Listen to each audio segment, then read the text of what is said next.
চারটা ছেলে, তিনটা মেয়ে, আমার বাড়ি ঘর কিচ্ছু বলতে নাই। আমি অনেক অসহায়, আমার বাপ মা নাই, অনেক অসহায়, আমার অনেক চলাফেরা অসুবিধা।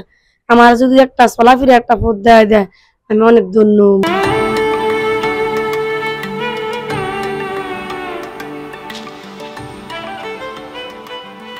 নরসিংদী জেলার মাধবদী থানার বড়ইতলা গ্রামে একটি দরিদ্র পরিবার মানবেতর জীবনযাপন করছে।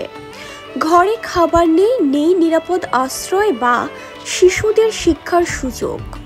পরিবারটির একমাত্র উপার্জনক্ষম ব্যক্তি দিনমজুর সিদ্দিকুর রহমান, যিনি প্রতিদিন রিক্সা চালিয়ে যা আয় করেন তা দিয়ে পরিবারের দুই বেলা খাবার জোগাড় করাও অসম্ভব হয়ে উঠেছে। পরিবারের গৃহিণী জাহানারা বেগম জানান, তার কোলে রয়েছে 3 মাসের একটি শিশু এবং তার সাথে রয়েছে 3 বছর বয়সী মেয়ে হাবিবা।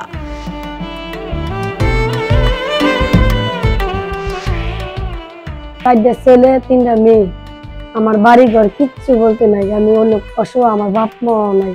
আমার জামাইটা ভাড়া রিক্সা চালায়। আমি এই কারণে অনেক মানুষের রেল বেল আছে দেখতে পেনি বাজারে যাই লাভান দিলে। আমার একটা ছেলে হেফসখানা, এই ছেলেটা পড়তো অনেক পড়ে না, টাকার অভাবে পড়াতে পারি না। আর একটা ছেলে কোরআন পড়ে, এটাও যায় না। কারণ আমি অনেক বিপদ করে আছি, না আমার বাড়ি ঘর না আমার কিছু। আমার মতন অসহায় মানুষ বাংলাদেশে নেই, আমার কিচ্ছু নাই। আমি এই জায়গাটার মধ্যে চাই ভাড়া। আমার স্বামী ভাড়া রিক্সা চালা। তখন এখন বাথরুম অনেক বাইক বোয়া। আমার বড় ছেলে 2 সপ্তাহ ধরে কাজে লাগছে আর কি, যে নলি ভরাতে, এই নলি ভরা লাগছে, কোনো বেতন পায় না।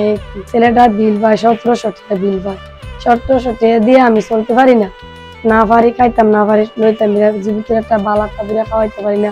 এই যে ঘরের মধ্যে অনেক চাইল নাই ডাইল নাই, এই ফেডের দায়া জীবতলে রাস্তায় ঘুরি।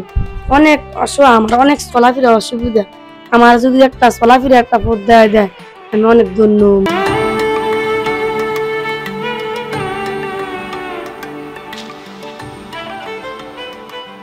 পরিবারটি যে ঘরে বসবাস করছে সেটি একটি জরাজীর্ণ টিনের ঘর।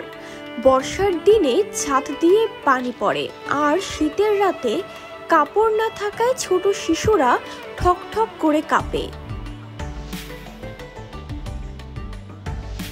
ওনার বাড়ি নেই, ঘর নাই, তারপর ওনার 7টা বাচ্চা নিয়ে চলতে পারে না।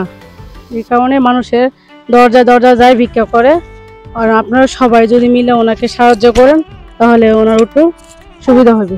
মহিলাটা ভাড়া থাকে এবং কি পোলাপান নিয়ে ভিক্ষা করে খায় এবং চলাফেরা খুবই অসুবিধা। আপনারা যদি আল্লাহর রাস্তায় একটু সহায়তা করেন তাহলে আল্লাহর কাছে ভালো পাবেন। আজ বড়ইতলার এই পরিবারটি শুধুই বাঁচতে চায়, একটা মাথা গোজার ঠাঁই, দুবেলা খাবার আর শিশুদের জন্য একটু শিক্ষা। তারা তাকিয়ে আছে সমাজের মানুষের দিকে। একটি সহানুভূতির হাত, একটি আশার আলোই হতে পারে তাদের নতুন পথ চলার শুরু।